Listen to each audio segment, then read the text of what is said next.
Hazrat Muhammad bin Musanna ibn Abu Adi ibn Aun Shabi, Hazrat Nauman bin Bashir heard from the Prophet ﷺ.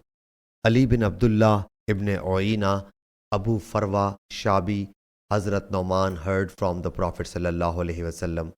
Abdullah bin Muhammad ibn Uaina, Abu Farwa Shabi, Hazrat Nauman bin Bashir radiyallahu anhu heard from the Prophet ﷺ. It is reported from Hazrat Nauman with different chains that the Prophet ﷺ said, "Lawful as well as unlawful are evident, and in between them there are some things which are dubious. Whosoever refrains from the dubious things will remain secure from sin, and whosoever opts the dubious matters will likely get indulged in them. The sins are the preserve of Allah Jalla Jalaluhu.